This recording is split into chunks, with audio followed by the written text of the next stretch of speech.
semuanya, hari ini saya akan bahas mengenai mekanisme sintesis protein. Nah, sebelum kita masuk ke mekanismenya, apa sih itu sintesis protein?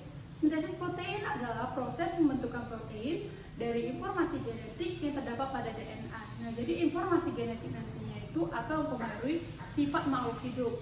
Agar informasi genetik tersebut dapat mempengaruhi sifat makhluk hidup, maka harus kita terjemahkan dulu menjadi protein. Nantinya protein tersebutlah yang akan bekerja dalam tubuh makhluk hidup. Sekarang kita masuk ke mekanisme sintesis protein. Mekanisme sintesis protein itu terbagi menjadi dua tahapan. Yang pertama adalah tahapan transkripsi, dan yang kedua adalah tahapan translasi. Nah, jadi transkripsi itu terjadi di nukleus, sedangkan translasi itu terjadi di sitoplasma.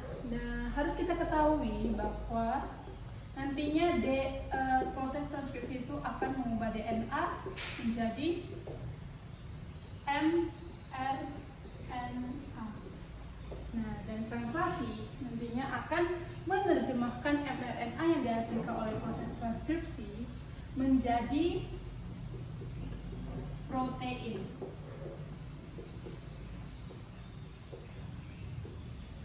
Oke, saya akan membahas dari transkripsi terlebih dahulu. Proses transkripsi itu terbagi menjadi 3 proses, yaitu proses inisiasi, elongasi, dan terminasi. Nah, kita akan membahas satu persatu. Jadi kita mulai dari tahap pertama, yaitu tahap inisiasi.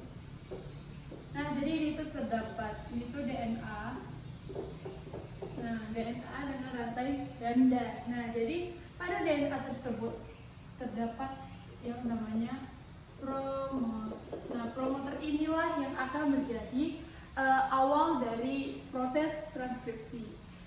Nah, jadi pada proses transkripsi itu terdapat yang namanya enzim RNA polimerase. Enzim RNA polimerase itu menempel pada promoter sehingga rantai DNA ini itu dia membuka. Nah, jadi seperti ini dia itu membuka. Jadi rantai DNA-nya membuka. Jadi pada proses inisiasi itu RNA polimerase menempel pada promoter sehingga menyebabkan rantai DNA itu terbuka. Nah, yang kedua kita masuk ke proses elongasi.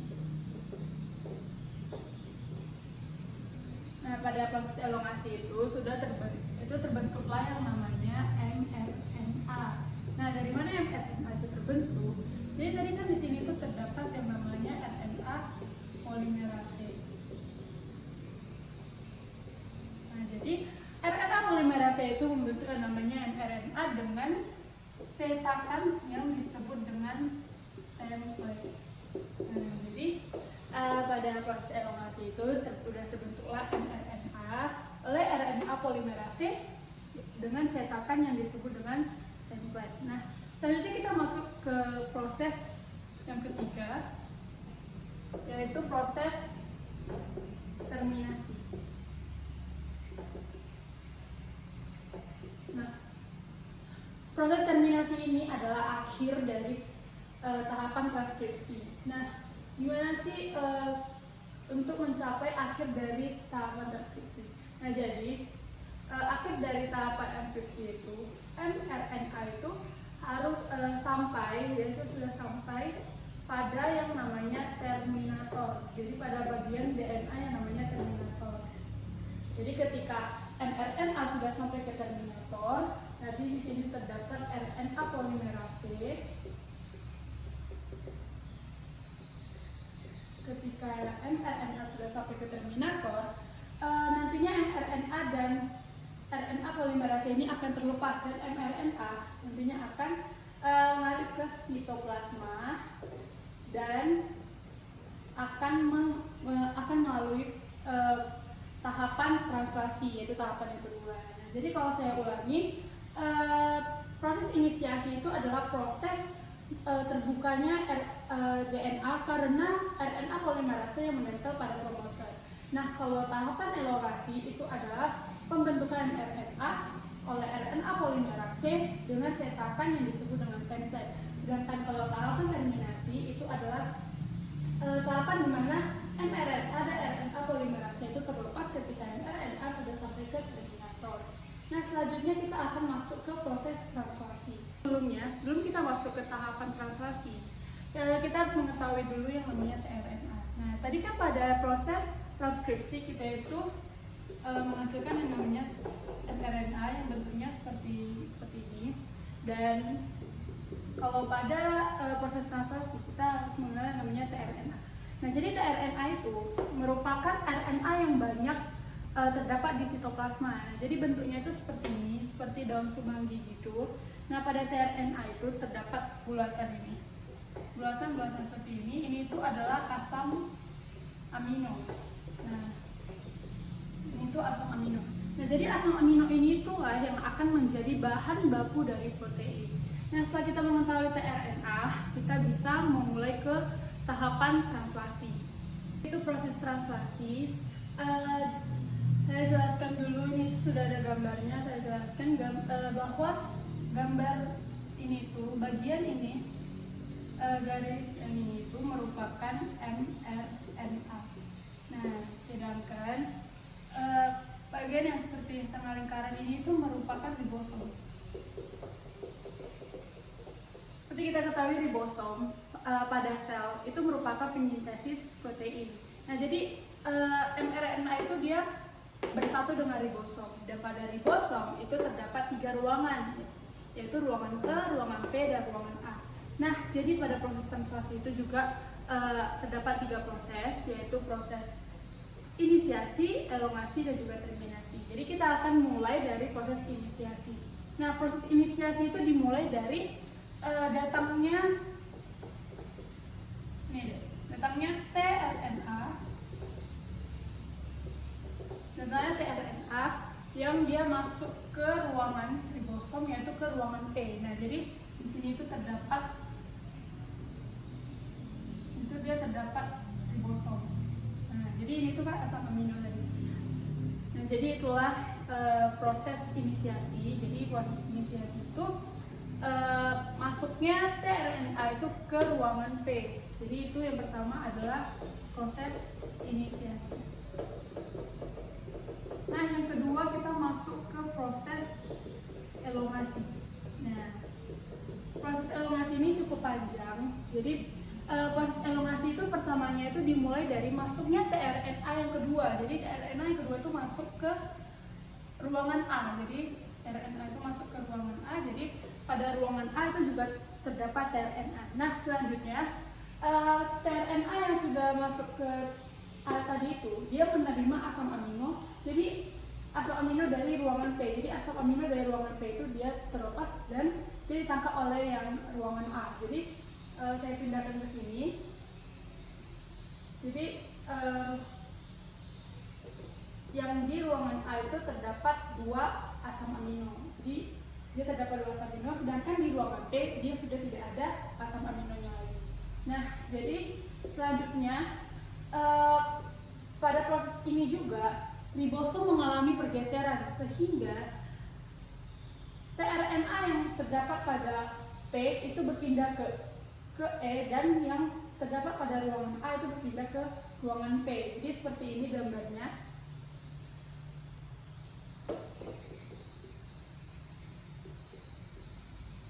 Nah, jadi tadi itu ini terjadi karena pergeseran ribosom. Jadi ribosom itu bergeser. Nah, selanjutnya setelah ribosom bergeser dan asam tRNA berpindah dari satu ruangan ke ruangan yang lainnya, tRNA yang pada ruangan E ini itu pun terlepas. Nah, jadi dia terlepas. Jadi seperti ini. Jadi dia terlepas. Jadi tRNA-nya itu terlepas. Jadi sehingga pada ruangan E dan ruangan A itu sudah tidak terdapat tRNA lagi. Nah, jadi proses ini akan berlangsung terus-menerus sampai pada ini jadinya dia menjadi 2 asam amino, di sini berpindah menjadi 3 asam amino, menjadi 3 asam amino, lalu terlepas lagi. Nah, sampai dia semakin lama semakin banyak asam amino. Nah, jadi selanjutnya kita akan masuk ke yang namanya proses terminasi. Nah, jadi kalau proses terminasi itu akan jadi ketika informasi genetik itu sudah berhasil diterima oleh mRNA. Jadi ketika sudah berhasil diterima informasinya tersebut, maka ribosom tersebut itu mereka akan terlepas. Jadi ribosom dan juga mRNA itu dia akan menjadi terpisah semuanya. Dan tadi asam amino tersebut kan tadi semakin lama semakin banyak. Nah, asam amino yang banyak inilah yang disebut dengan protein. Nah, jadi kan protein itu merupakan segerombolan banyak asam amino. Jadi protein itu sudah dihasilkan dari asam amino, segerombolan asam amino tersebut. Nah, maka dari situ saya ulangi lagi mengenai proses inisiasi, elongasi, dan terminasi. Jadi kalau inisiasi tadi itu dia itu penggabungan dari mRNA itu dia bersatu dengan ribosom dan tRNA dia memasuki ruangan ribosom yaitu pada ruangan P. Kemudian kalau proses elongasi itu dimulai dari masuknya tRNA yang kedua ke ruangan A. Selanjutnya asam amino yang terdapat pada ruangan P itu berpindah ke ruangan A dan ribosom pun mengalami yang namanya pergeseran sehingga tRNA yang berada di ruangan P berpindah ke ruangan E dan tRNA yang berada di ruangan A berpindah ke ruangan P. Dan akhirnya tRNA yang di ruangan E itu pun terlepas.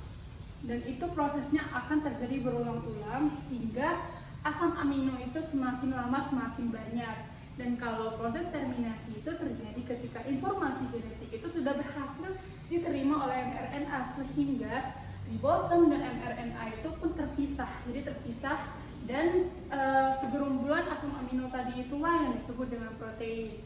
Nah, jadi itulah yang disebut dengan proses translasi.